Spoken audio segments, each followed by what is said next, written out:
Hello again, SGBers. I'm Companion Wolf. Welcome to another Smile Game Builder tutorial. In this video, I'm going to do a few more tips and tricks for you guys. These are short and simple, but useful and drawn from several sources. As always, you can watch these tutorials on my YouTube and Odyssey accounts. You can also subscribe to me on the usual social media, Twitter, Facebook, and others. As listed here, you can visit the various websites that I maintain, like here, and you can donate via PayPal or buy me a coffee. Monthly Subscribe Star patrons will have the option to watch the videos of the Explorers Guild series a week before their official release, and also receive updates and early access to my games, as well as some unique or game exclusive assets and unique tutorials such as the upcoming transparent windows. Before I begin, I have to apologize. For some reason, I don't always get the notifications when someone comments on my video. This has been going on for some time. People have been commenting and I've gone through the archives and discovered, oh, there's a comment on this video, but I didn't get the notification. That means that many are often overlooked and unanswered for long periods of time, sometimes several months. So, I don't want to kind of like necro answer. That's why I've compiled a list of questions asked in the comments, and I will try to integrate them into future tutorials. Better late than never, right? So for the first tip, when building maps in SGB, you would go into the terrain or the objects tag and then select an object or even a terrain, and then you'd manually add them. This can be quite tedious and time consuming, having to manually click each one, especially if you're building larger, heavily populated maps. There is, however, a quicker way of selecting terrains or objects that you may not be aware of. With the pen tool selected, you can hold down the Alt key and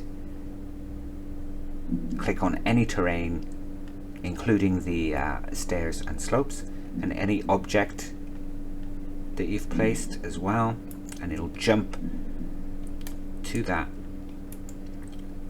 in the list. Okay.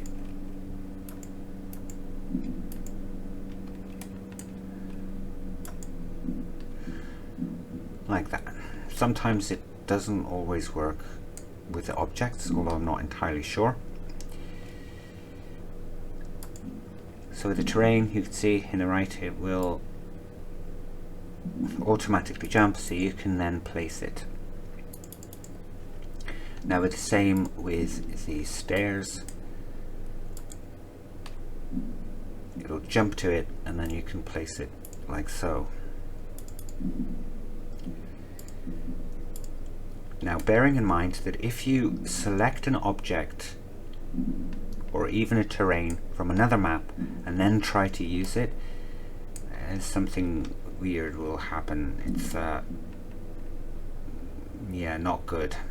It's just a fundamental flaw, but still, this particular feature, holding down the Alt and then placing the terrain, is very useful for those larger maps. Very useful indeed, right? The next tips and tricks is how to search a cache under a rock 3 times in a row. This was requested some time ago by a former Discord member, Jinkor, so this is one way that you can achieve it. The idea is that you can search a rock for 3 times only before its cache is empty. So we'd create a blank event with 4 sheets. I've already preset this and set the graphic to the rock, The first sheet is for when you search the rock for the first time. The second sheet is the second time. The third is the third time. And finally, the fourth sheet is when the cache is exhausted. So we'll use a local variable as a condition equals 0.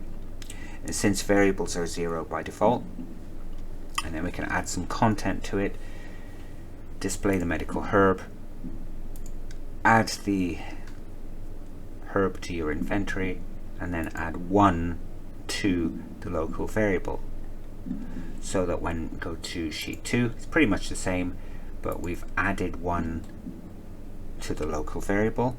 Just remember that it starts at 0, and then when you add 1, it will be 1 less than the sheet number. In this case, just change the item received, gold, add the money, once again add the variable box, and then the same way the add condition would be local variable equals 2, and then we'll add an antidote herb. Add the antidote herb and then add 1 to the local variable, so that sheet 4, the local variable would be 3. Number 4, we can have there's nothing under the rock, or the cache is empty, something like that. The local switch will keep its value until it's changed somewhere in the event. In this case, we don't want to do that, so we'll keep it as it is. That means that if the player were to search it once and come back to it twice more later, they'd receive those items. And then if the player returned much later to search the rock, the cache would be empty. In a future tutorial, I'll use this event as a template to add random treasure and or events and encounters. In fact, we could also randomize this text with there's nothing under the rock, the cache is empty, you've already searched it, something like that.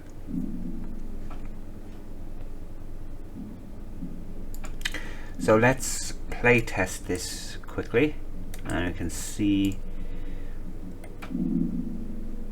how it would work. You search the rock once, you get the herb, and again you get 30, then you get the antidote, and then finally you search it for a 4th time.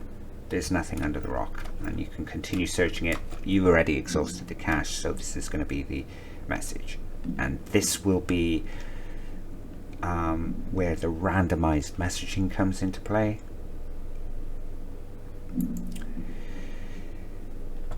Now for the next tips and tricks, how about some animated text? This is really very simple and something I like adding for a bit of emphasis. We're gonna use some of the message controls, the text decorations specifically that SGB provides. It's really very simple and something I like adding for a bit of emphasis.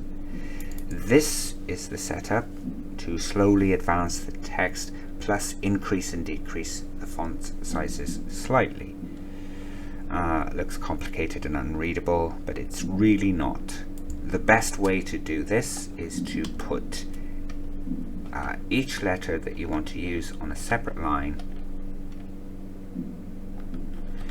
We can do says attack. Okay, and then you've got the exclamation mark. So after each letter,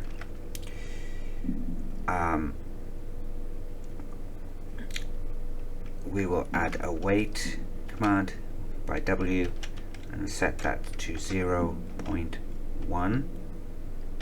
Then we'll use the Z or Z, increasing the font slightly, the font size slightly, so that'll be 1.25. Then we add another weight on the second line, probably 0.1 as well. Increase the font size once more to 150, and then we can continue doing that. So this one would be increase, decrease, decrease, and so on. You know, you can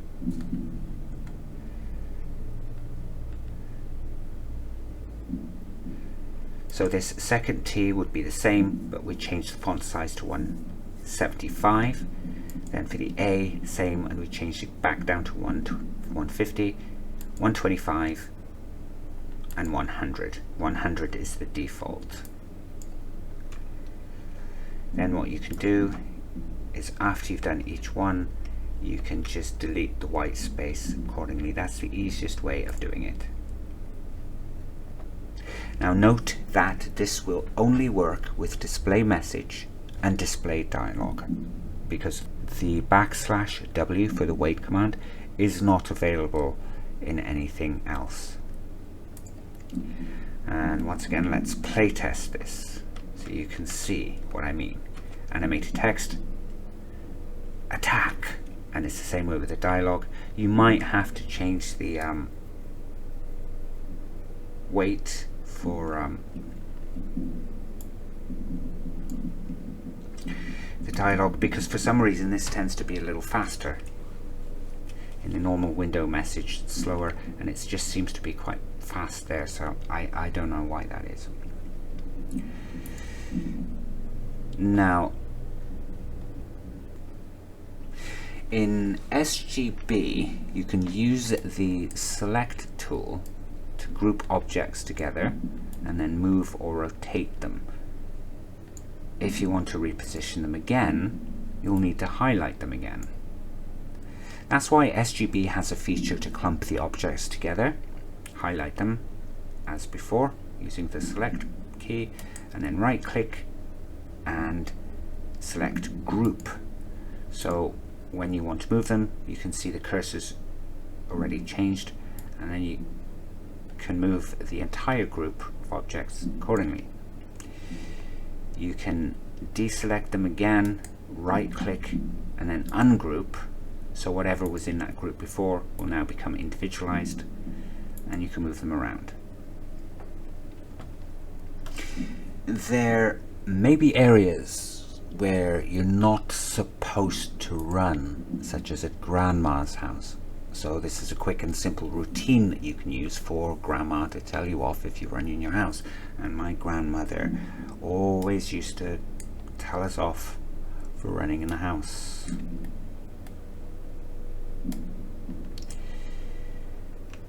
So the first thing we need to do is to create a common event with a sheet set to automatically synchronize and run repeat. Don't worry about the local switch or sheet 1 for now. And then we would create an advanced variable box to give a variable, in this case number 7, for the key input for dash. I usually use auto-running common events like this one to continuously check these kinds of things. It's standard practice for me now, and I mention it throughout my tutorials. It's just useful. So on the map we'll create an auto synchronize repeat event. Add a check variable for the key dash, for the dash key, sorry, and the contents is equals to 1. This value is for when the key state is as soon as it's pressed. Otherwise the following message will display as soon as the key is released, which isn't realistic, and we want the message to appear for the player to run immediately after they start to run. The next one is optional, but it'll add some realism to the game, and that is to change the graphic to wait and then play the whole motion is selected. The character will stop immediately too. And finally, we're going to add a display message for the following: please don't run in the house. Once again, the \W is the wait control, and the \hat, I don't know what the technical name for that little hat thing is. I should do really, but I don't. That is to auto close the message. Now I'd recommend a value of probably 1.2 or above for the wait time, as anything below that might be too fast to read the message before it's closed. And you can go one step further, primarily to avoid the message popping up each time you want to run. That would probably become annoying after a while. So here we would add a local switch turned to on, and then add a sheet to